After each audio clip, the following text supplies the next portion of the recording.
This is the Holy Gospel according to St. Matthew, the 14th chapter.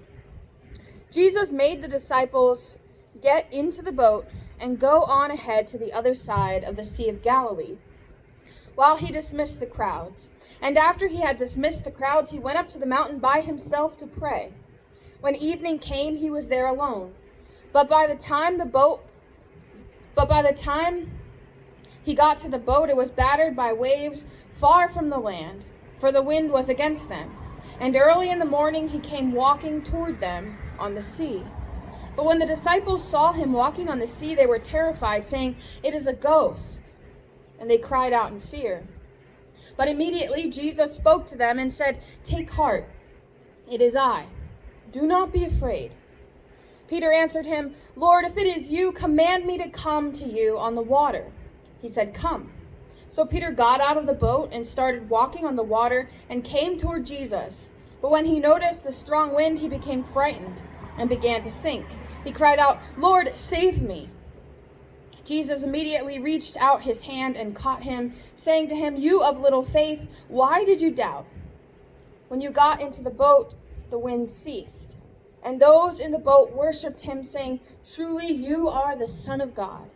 This is the gospel of the Lord. You may be seated.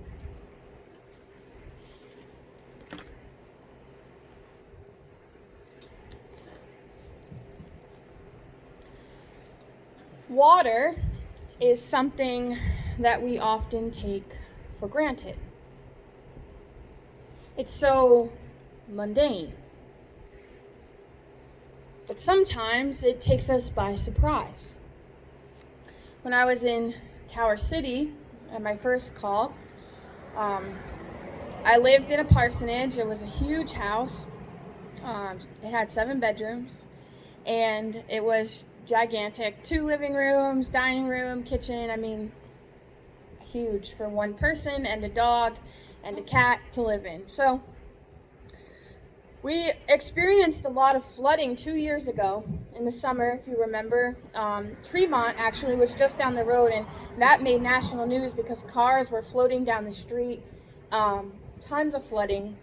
We had tons of rain. And I remember one of the times that it rained, we were actually trapped in Tower City because all of the roads were flooded.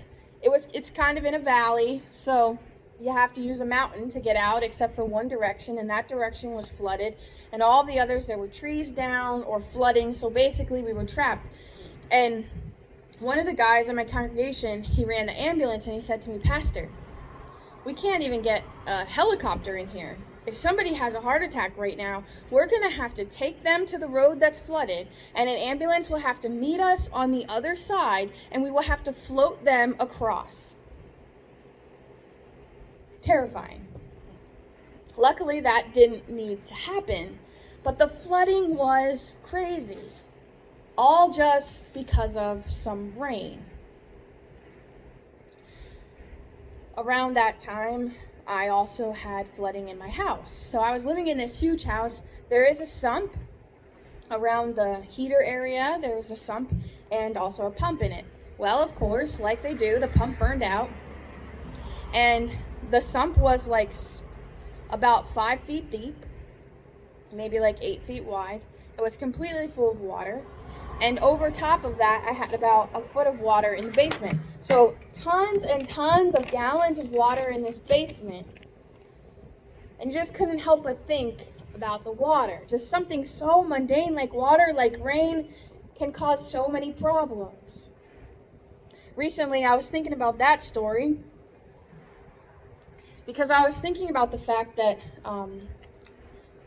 not too far away from here, they were having a lot of crazy flooding. And I saw videos of like streets that turned into rivers. I mean, raging rivers. Higher than most of the rivers that you see raging down streets.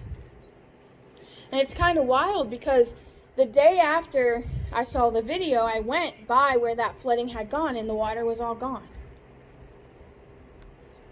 Water, sometimes so placid and mundane, sometimes raging. And I couldn't help but think about water as I was reading this morning's gospel. Water is an important part of our faith, and during our prayer, I forgot to pour the water into our font. But water is a central image of our faith. It evokes the obvious baptismal images, water poured over our heads. But throughout the history of God's people, water has remained a theme. In Isaiah, the prophet writes, "With joy you will draw water from the well of salvation." In Ezekiel, the prophet writes, "I will sprinkle clean water on you, and you will be clean. I will cleanse you from all your impurities." To the Samaritan woman, Jesus says, "If you knew the gift of God and who it is that asks you for a drink, you would have asked him, and he would have given you living water." Moses parts the Red Sea. Noah floats above the raging waters of the flood that flooded the entire earth. Jonah is swallowed by a giant fish. There are countless water images and symbolism throughout the biblical account. Water can be calming and slow, or raging and seething. In this morning's gospel account, Jesus is again trying to bide himself some time away from the world. He sends the disciples ahead of him, and he tries to get some rest. Jesus goes up to the mountain to pray, so the disciples are in a boat alone out on the sea. And of course, a storm comes. Pushes the boat off track. It's dark. And early in the morning, imagine, they're probably already tired. They probably didn't get much sleep. They had been out there during the day, and now overnight, it's morning. They're weary. They're afraid. And Jesus comes walking across the sea. Imagine. They're afraid. It's a ghost. But quickly, Jesus calms the storm inside each of the disciples' hearts and in the sea. The disciples were surprised. Jesus does things to water that we cannot do, that they could not do. He walks atop it. And maybe an even greater feat is that Jesus calms the storm. The sea bows to him. We can't calm storms. We can't stop floods or hurricanes. I saw people just a few days after the flooding down the road a bit, and they were putting sandbags next to their houses because it was going to rain again, and they didn't want the water to come in. I wasn't going to tell this story, but I just thought of it. When I was at the seminary in Philadelphia, I accidentally lit my apartment on fire, and the sprinkler system went off, and it put the fire out pretty much. It was just in the kitchen. It's a long story. I'll tell you about it sometime. But the sprinkler system was activated and put the fire out, but it flooded everything. And it was when I was moving in, so all my stuff was like on the floor in boxes. It had ruined most of my stuff. And it's not like clean water that comes out. It's been sitting in there and it's kind of nasty. So that happened. And then I had to move onto the other side of the building. And I was staying in a studio while my apartment got fixed. And in the studio, one night, I was in my friend's room. We were sitting on the floor. She was on her bed. A couple of my other friends were around, and we were working on something for our Lutheran Confessions class. And suddenly, we hear this like, boom, and we're like, what the heck? The fire alarm starts going off, and in my friend's room, the sprinkler system exploded. So there we were. We had dealt with this before. We knew that, of course, the water doesn't just stay. My original apartment was actually above the Southeast Pennsylvania Bishop's office, so they got flooded. Because the water doesn't just stay on the floor, it goes through, and it's, trying to gravity. But we knew this time. There was no fire, so there was no reason why we couldn't stay inside. So we were barricading everything. We were piling up towels in front of doors so that when the water came out of his room, it wouldn't go into ours. Yeah, fun times. But we couldn't really control what the water would do throughout history. God's people, God's servants are able to do the unimaginable with water. Part seas, float in giant arcs. God is able to make things happen. On their own, these people wouldn't have been able to do it, but God is able to do it. What happens next, I think, in the gospel is almost laughable. Peter says, "If it's you, make me walk on water." And I feel like, I almost imagine Jesus being like, "Okay, come." Because he knows what will happen. And of course, Peter walks on the water until he recognizes that the wind is blowing and he gets scared and he starts to sink and says, "Help." Peter sinks and Jesus has to save him. But if he would have trusted, if he were confident, he too could have walked on water.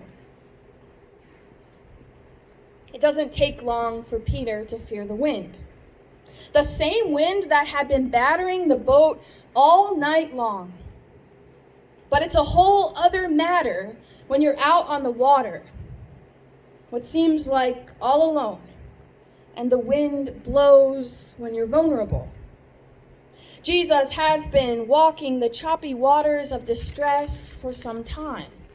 We see this because Jesus keeps trying to get away. He's tired, he's stressed out, he needs to be alone. Hence him trying to be on the mountain alone, leaving the disciples for just, 18 hours. But Peter has not.